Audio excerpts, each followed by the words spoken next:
नमस्कार, स्वागत है आप सभी का डीडी न्यूज में। आपके साथ मैं संध्या शर्मा लेकर हाजिर हूं अब तक के समाचार। आइए बुलेटिन की शुरुआत करते हैं हेडलाइंस के साथ।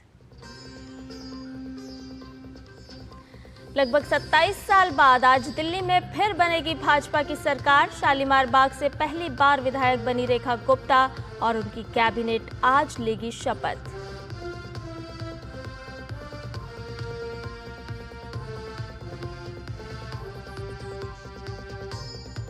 भव्य शपथ ग्रहण समारोह का साक्षी बनेगा ऐतिहासिक रामलीला मैदान। प्रधानमंत्री और केंद्रीय मंत्रिमंडल समेत बीजेपी और एनडीए शासित राज्यों के मुख्यमंत्री और डिप्टी सीएम भी होंगे शामिल।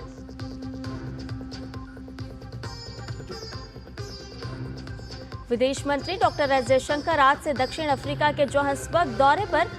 G20 विदेश मंत्रियों की बैठक में होंगे शामिल।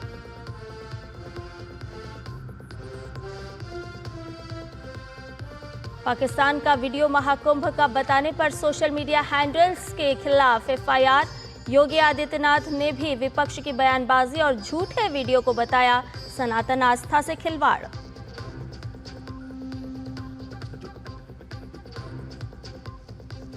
और चैंपियंस ट्रॉफी में आज से शुरू होगा भारत का अभियान। दुबई में होगी टीम इंडिया की बांग्लादेश से भिड़ंत।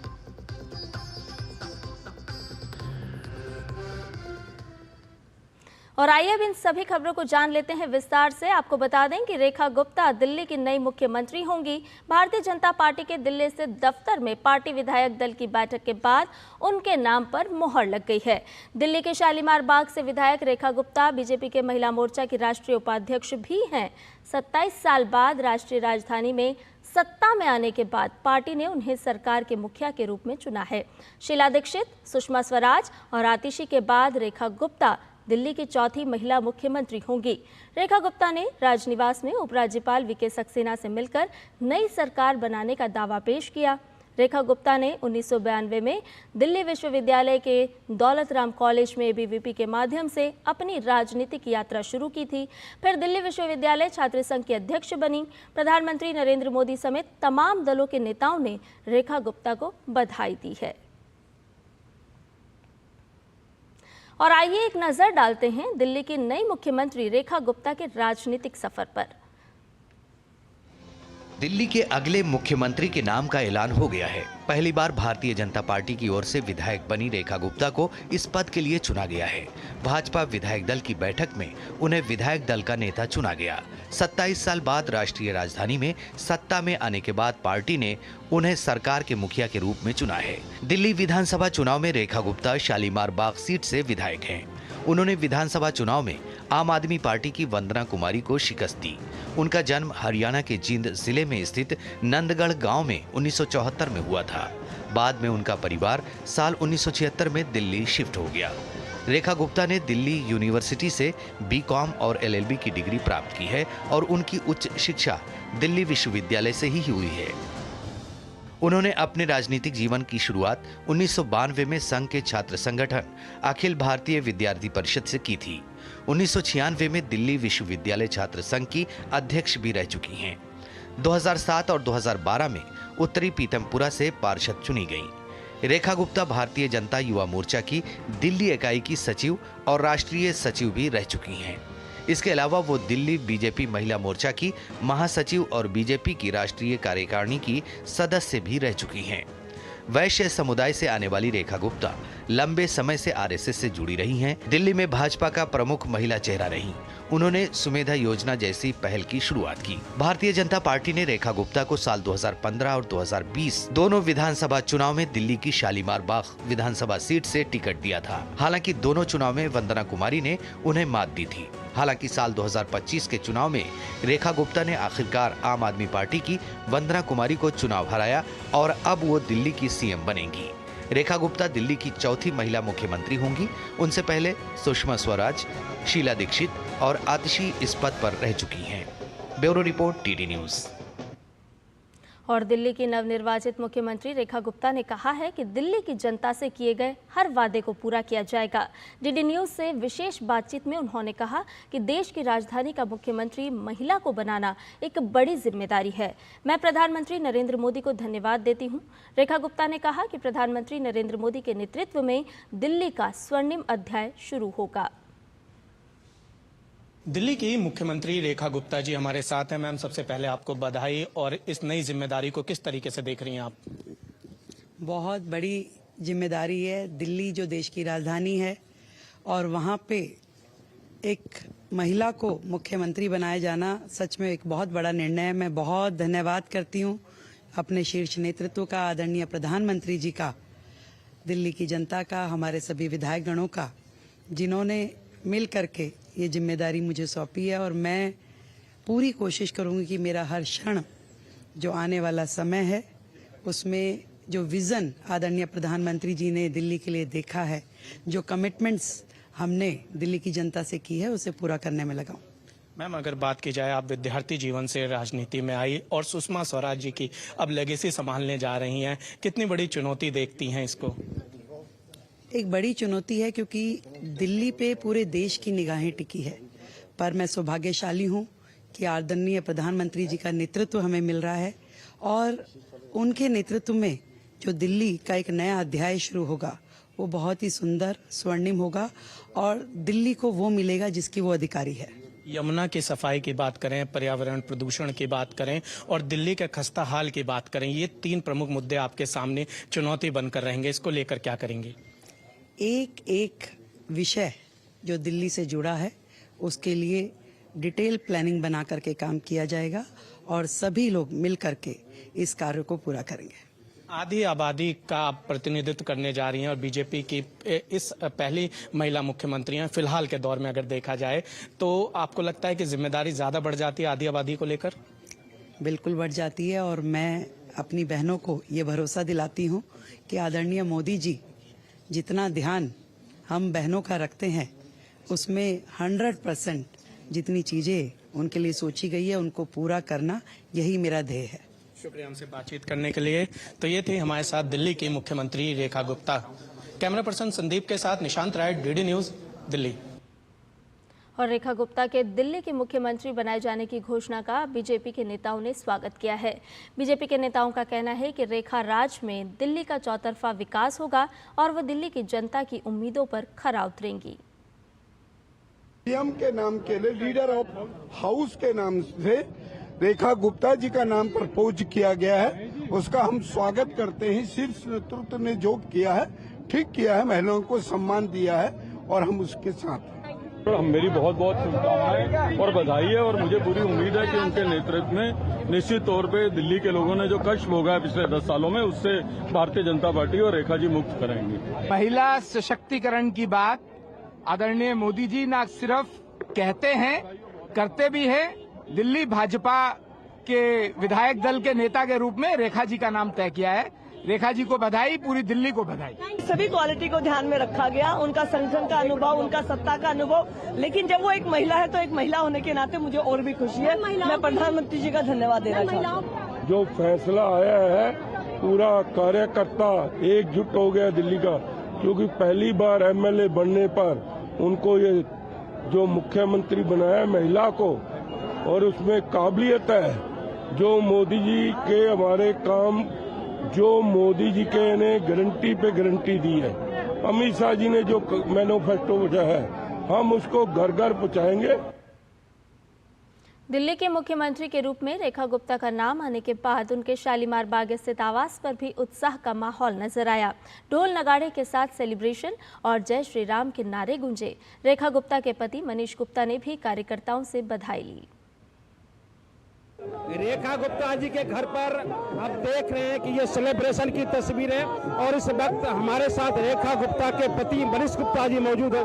मनीष जी, इस मौके पे आप क्या कहेंगे? सबसे पहले अभी सब बहुत उत्साहित है, सब खूब एंजॉय कर रहे हैं, रेखा जी का इंतजार कर रहे हैं। तो इस समय क्योंकि सभी के लिए आज बहुत सुंदर और बहुत बड़ा दिन है, तो इसी को सब लोग भगवान का, मोदी जी का, हमारी पार्टी का धन्यवाद कर रहे हैं। पूरे दिल्ली के कार्यकर्ताओं की मेहनत सफल हुई है और इसमें कोई शक नहीं है, वो सभी लोग 25 साल बाद सरकार बनी है, इसीलिए बहुत ज़्यादा खुश है, एक्साइटेड है। 27 साल बाद जो विकास रेखा रुकी हुई थी, अब विकास की डोर अब चालू होगी। जो दिल्ली, पूरी दिल्ली में जो विकास रुके हुए थे, अब विकास की डोर, अब हर जगह विकास ही विकास होगा। दिल्ली का बहुत बड़ा सौभाग्य है कि रेखा जैसी नेता मिली है दिल्ली को संभालने के लिए। अब ऐसा उम्मीद किया जा रहा है कि दिल्ली की जनता को स्वस्थ पानी, साफ पानी, स्वस्थ हवा और सुंदर सारी सुविधाएं मिलेंगी। शालीमार बाग की जनता ये खुशी नहीं मना रही, पूरी दिल्ली खुशी मना रही है, क्योंकि मुख्यमंत्री के रूप में हमें इतना ईमानदार हमारी मुख्यमंत्री मिली रेखा गुप्ता जी, जो दिल्ली के विकासों को बिल्कुल अंजाम तक पहुँचाएगी। रेखा भाभी को बहुत बहुत बधाई, हम लोग का बहुत खुशी है। हमें एपी ब्लॉक हम लोग उनके जुगी वाले कार्यकर्ता है भाभी जी का, हम लोग को बहुत खुशी हुई है। इस बार अक्टूबर से पहले हमने दिवाली मना ली। ये हमारे देश की, हमारे समाज की, हमारे मोदी जी की जीत है। 1 महीने हम लोग बहुत मेहनत किया, आज बहुत खुशी हुआ है। तो राम को लाए हैं, हम उनको लाए हैं, और ये हमारी एक दावा शालीमार बाग की ईमानदार नेता, हमें बहुत बहुत हमारी तरफ से बधाई है। एक महिला को बनाया गया चीफ मिनिस्टर दिल्ली का, ये बहुत खुशी की बात है। ये रेखा जी का काम है, जो उनको सीएम की सीट तक लाया है, उन्होंने हमेशा काम किया है। दिल्ली में रेखा गुप्ता जी को लाके पार्टी ने बहुत बड़ी जिम्मेवारी दी है। यह जिम्मेवारी सिर्फ वही नेता संभाल सकती थी जिनका नाम है रेखा गुप्ता। वो हमेशा से जमीन से जुड़ी नेता है। रेखा गुप्ता के चाचा जी भी इस वक्त हमारे साथ मौजूद है। क्या कहेंगे इस वक्त, इस मौके पर अब क्या कहेंगे?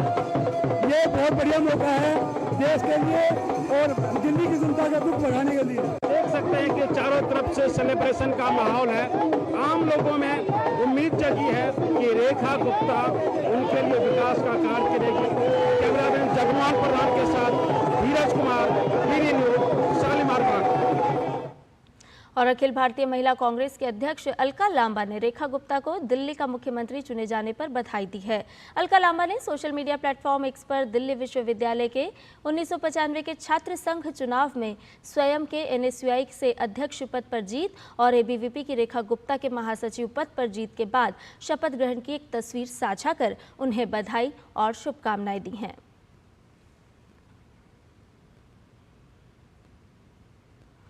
मुख्यमंत्री के नाम के ऐलान के बाद अब इंतजार है मुख्यमंत्री के शपथ ग्रहण का।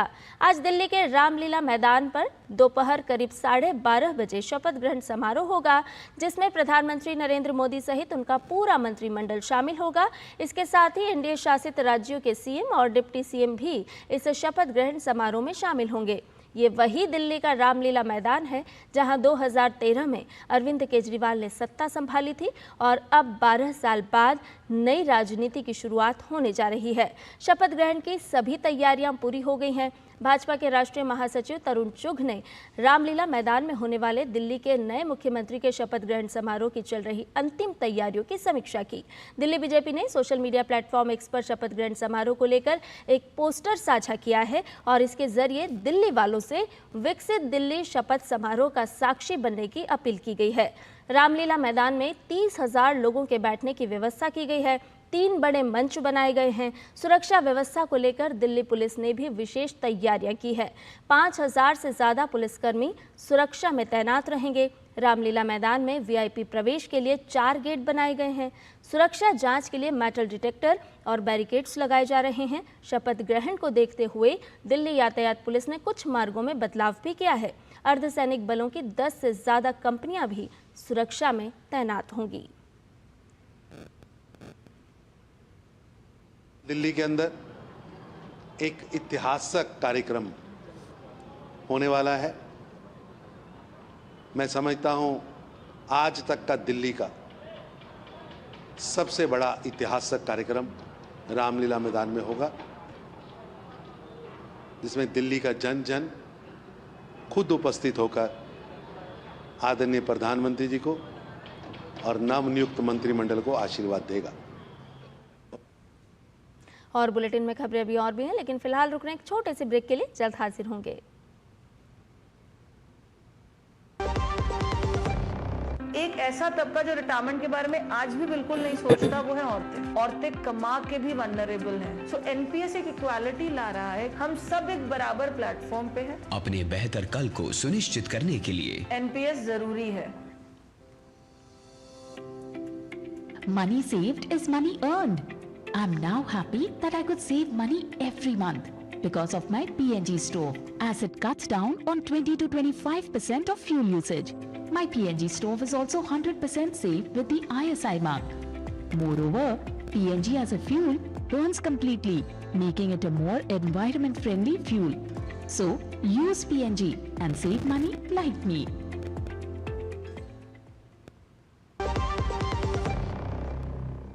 और ब्रेक के बाद समाचार में आपका एक बार फिर से स्वागत है। खबरों में बढ़ते हैं आगे। आम आदमी पार्टी के प्रमुख और पूर्व मुख्यमंत्री अरविंद केजरीवाल आज सोनीपत कोर्ट में पेश होंगे। इससे पहले कोर्ट ने 17 फरवरी को केजरीवाल को पेश होने के निर्देश दिए थे, लेकिन केजरीवाल कोर्ट नहीं पहुंचे। हालांकि उनके वकीलों का एक प्रतिनिधिमंडल कोर्ट में पेश हुआ था। बता दें, दिल्ली विधानसभा चुनाव प्रचार के दौरान आम आदमी पार्टी के राष्ट्रीय संयोजक अरविंद केजरीवाल ने हरियाणा की बीजेपी सरकार पर यमुना के पानी में जहर घोलने का आरोप लगाया था। केजरीवाल के इस बयान पर आपत्ति जताते हुए सोनीपत CGM कोर्ट में याचिका दायर की गई थी और इसी मामले में आज सुनवाई होनी है। इधर G20 की विदेश मंत्री स्तर की बैठक में शामिल होने के लिए विदेश मंत्री डॉक्टर एस जयशंकर आज से दक्षिण अफ्रीका के जोहान्सबर्ग दौरे पर रहेंगे। विदेश मंत्री दक्षिण अफ्रीका के अंतर्राष्ट्रीय संबंध और सहयोग मंत्री रोनाल्ड रामोला के आमंत्रण पर G20 विदेश मंत्रियों की बैठक में हिस्सा लेने जा रहे हैं। G20 विदेश मंत्रियों की इस अहम बैठक में भारत की भागीदारी न सिर्फ G20 देशों के साथ उसके रिश्तों को और मजबूत करेगी, बल्कि ग्लोबल साउथ की आवाज को भी मजबूती प्रदान करेगी। विदेश मंत्रालय के मुताबिक डॉक्टर एस जयशंकर इस अवसर पर कुछ द्विपक्षीय बैठकों में भी शामिल हो सकते हैं। भारत G20 के सक्रिय देशों में शामिल रहा है और उसके एजेंडे और कार्यक्रमों को दिशा देने में अहम भूमिका निभाता रहा है। दक्षिण अफ्रीका ने 1 दिसंबर 2024 से 30 नवंबर 2025 तक के लिए G20 की अध्यक्षता संभाली है। इसकी अध्यक्षता हर साल बारी बारी से अलग अलग सदस्य देश को दी जाती है। G20 बैठक में वैश्विक अर्थव्यवस्था, व्यापार, सतत विकास और अंतर्राष्ट्रीय सहयोग जैसे प्रमुख मुद्दों पर चर्चा होगी। और अब बात दिव्य भव्य महाकुंभ की।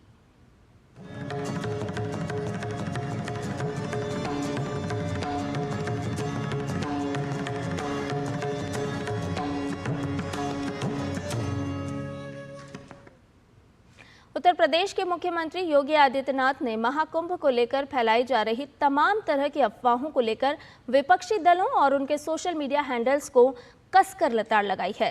मुख्यमंत्री योगी ने यहां तक कहा कि एक तरफ महाकुंभ पूरी दुनिया में सनातन गर्व को नई पहचान दिला रहा है, वहीं कुछ लोग केवल राजनीतिवश इस महा आयोजन को बदनाम करने में जुटे हैं। मुख्यमंत्री के निर्देश पर पुलिस ने महाकुंभ और प्रयागराज के बारे में भ्रामक खबरें फैलाने के आरोप में सोशल मीडिया अकाउंट के खिलाफ कानूनी कार्रवाई की है। पुलिस कार्रवाई के तहत कुंभ मेला पुलिस ने 26 सोशल मीडिया अकाउंट के खिलाफ एक प्राथमिकी दर्ज की है, जिसमें पाकिस्तान से जुड़े एक वीडियो को कुंभ क्षेत्र का बताकर भय पैदा करने और आयोजन को बदनाम करने का प्रयास किया गया है। इसके अलावा प्रयागराज महाकुंभ के DIG वैभव कृष्ण ने बताया कि महिलाओं के डुबकी लगाते वीडियो का गलत इस्तेमाल करने पर भी FIR दर्ज की गई है। पाकिस्तान से रिलेटेड वीडियो को डाला गया ये कह के कि ये कुंभ क्षेत्र का वीडियो है, उसमें FIR हुई है।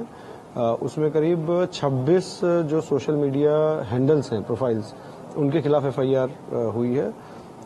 इसके अलावा 2 FIR और हुई हैं, 2 सोशल मीडिया हैंडल्स के खिलाफ FIR और हुई हैं, जिसमें से एक इंस्टाग्राम के हैंडल के विरुद्ध है और एक टेलीग्राम के प्रोफाइल के विरुद्ध है, जो कि महिलाओं के उन्होंने फोटो और वीडियो को दुरुपयोग करते हुए जो स्नानार्थियों के वीडियोस को दुरुपयोग करते हुए सोशल मीडिया पर डाला।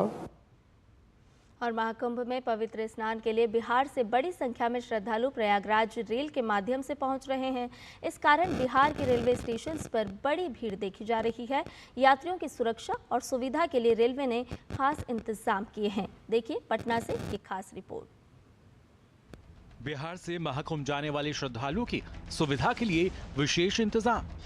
भीड़ नियंत्रण के लिए पटना समेत राज्य भर के स्टेशनों पर बने होल्डिंग एरिया। यात्रियों की सुरक्षा और सुविधा सुनिश्चित करने के लिए RPF के जवान तैनात। पटना जंक्शन के दोनों छोर पर रेस्ट रूम बनाए गए। भीड़ के कारण भागलपुर आनंद विहार विक्रमशिला एक्सप्रेस रद्द।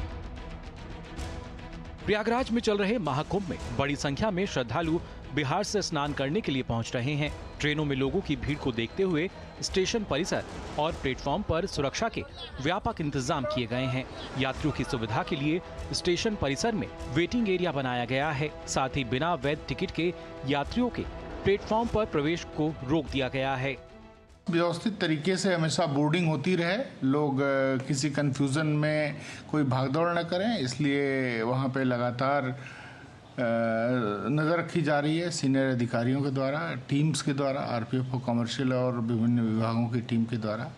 रेलवे के अनुरोध पर पटना जिला प्रशासन ने पटना जंक्शन, राजेंद्र नगर टर्मिनल और दानापुर रेलवे स्टेशन पर मजिस्ट्रेट की तैनाती की है। ये मजिस्ट्रेट 3 पालियों में 24 घंटे सुरक्षा व्यवस्था, भीड़ प्रबंधन एवं विधि व्यवस्था को देखेंगे। इसके साथ ही प्लेटफॉर्म पर अतिरिक्त रेलवे पुलिस के जवानों को भी लगाया गया है। हम लोग नजर रखे हुए हैं। हम लोग का प्रयास है कि किसी प्रकार की कोई अप्रिय स्थिति नहीं हो और जो लोग भी जा रहे हैं उनको असुविधा नहीं हो और वो गंतव्य तक पहुंचे और वहां से सुरक्षित ढंग से फिर से वापस आए। स्टेशन पर तैनात रेलवे के जवान लोगों को ट्रेन में चढ़ने में मदद कर रहे हैं। इसके साथ ही लगातार माइकिंग करके सावधान भी कर रहे हैं। हमारी जीआरपी की टीम हमारे वरीय पदाधिकारियों के निर्देश के अनुसार कार्यरत है और लगातार नजर बनाई रखी है भीड़ पे। एग्जिट और एंट्री का सारा प्लान हमारे पास, किसी भी वैसे सिचुएशन जब अफरा तफरी मचे उसके लिए हम पूरी तरह से तैयार हैं। पटना स्टेशन परिसर में वेटिंग एरिया बनने से यात्रियों को बड़ी राहत मिली है। स्टेशन पर साफ सफाई और सुरक्षा का भी पूरा ध्यान रखा जा रहा है। सर कटिहार बिहार से आ रहे हैं और प्रयागराज ही जा रहे हैं। तो यहाँ पर ट्रेन चेंज करनी थी तो ट्रेन लेट हो गई है और यहाँ पर रेलवे के द्वारा पंडाल बनाया गया है तो हम लोग 4-5 घंटे से यहीं रेस्ट कर रहे हैं। बहुत बढ़िया है, कम से कम बगल में टीवी भी लगा हुआ है, उसमें सारे ट्रेन का शेड्यूल वगैरह बताया जा रहा है। यहाँ पे सुविधा अच्छा है, बैठने के लिए, रेस्ट करने के लिए। बिहार में महाशिवरात्रि से पहले महाकुंभ जाने वाले श्रद्धालुओं की संख्या और बढ़ने की संभावना है। इसकी तैयारी रेलवे और बिहार प्रशासन द्वारा अभी से की जा रही है।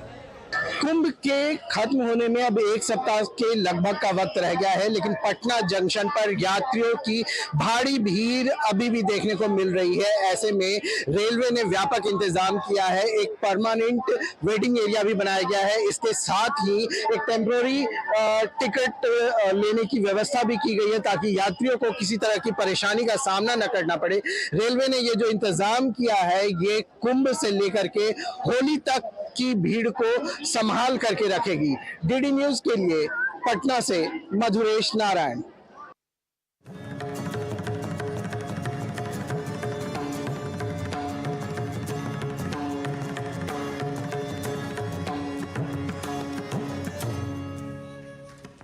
और अब बात खेल की खबरों की करते हैं। चैंपियंस ट्रॉफी 2025 का आगाज हो चुका है। टूर्नामेंट का पहला मैच कल पाकिस्तान और न्यूजीलैंड के बीच कराची में खेला गया।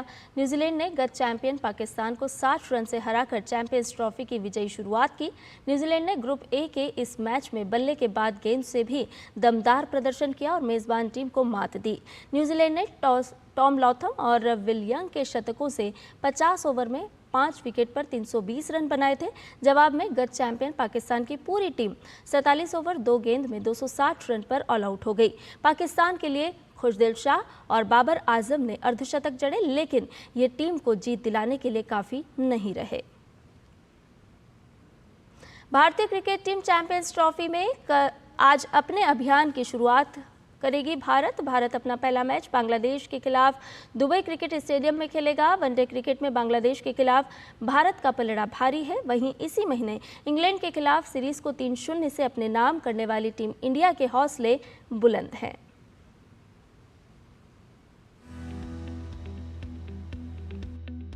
चैंपियंस ट्रॉफी के लिए तैयार टीम इंडिया बांग्लादेश के खिलाफ करेगी अपने अभियान का आगाज। दुबई क्रिकेट स्टेडियम में भिड़ेंगी दोनों टीमें। चैंपियंस ट्रॉफी 2025 का आगाज हो चुका है। वहीं भारतीय क्रिकेट टीम भी तैयार है टूर्नामेंट में अपने पहले मुकाबले के लिए।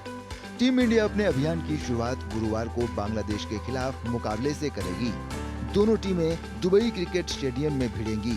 बात अगर टीम इंडिया की तैयारी की करें तो इंग्लैंड के खिलाफ एक दिवसीय सीरीज जीतकर आई टीम इंडिया के हौसले बुलंद हैं। टीम इंडिया के कप्तान रोहित शर्मा का इस सीरीज में शानदार खेल देखने को मिला था। उन्होंने इंग्लैंड के खिलाफ शतक जमाया था। वहीं विराट कोहली ने अहमदाबाद में इंग्लैंड के खिलाफ अर्धशतकीय पारी खेली थी। इनके अलावा शुभमन गिल भी इस समय फॉर्म में बने हुए हैं। गेंदबाजी में भारत की पूरी उम्मीदें मोहम्मद शमी पर टिकी होंगी। उनके पास अनुभव है और जसप्रीत बुमराह की गैर मौजूदगी में उनके ऊपर काफी जिम्मेदारी रहेगी। वहीं बात अगर बांग्लादेश की करें तो यह टीम युवा और अनुभवी खिलाड़ियों का जोरदार मिश्रण है। अनुभवी मुशफिकुर रहीम और महमूदुल्लाह से टीम को काफी उम्मीदें होंगी। गेंदबाजी में तस्कीन अहमद और नाहिद राणा बेहतर प्रदर्शन करते हुए नजर आ सकते हैं। इनके अलावा स्पिन गेंदबाज रिशद हुसैन भारतीय बल्लेबाजों को परेशान कर सकते हैं। दोनों टीमों के बीच अब तक के प्रदर्शन की बात करें तो भारत और बांग्लादेश के बीच अब तक 41 मुकाबले खेले गए हैं, जिसमें भारतीय टीम ने 32 मुकाबले अपने नाम किए हैं। वहीं बांग्लादेश को 8 मैचों में जीत मिली है। एक मैच ड्रॉ रहा है। दुबई क्रिकेट स्टेडियम में दोनों टीमों के बीच 2 मुकाबले खेले गए हैं और दोनों मैचों में ही भारत को जीत मिली है। ऐसे में आंकड़ों के लिहाज से टीम इंडिया का पलड़ा भारी है। अनुभवी और युवा खिलाड़ियों से सजी टीम इंडिया आत्मविश्वास से लबरेज है। टीम की कोशिश अपने पिछले प्रदर्शनों को दोहराते हुए चैंपियंस ट्रॉफी में अपने अभियान की शुरुआत शानदार अंदाज में करने की होगी। Sports desk, DD news. और समाचार में फिलहाल मेरे साथ इतना ही। मुझे दीजिए इजाजत, लेकिन डीडी न्यूज पर खबरों का सिलसिला लगातार जारी है। नमस्कार।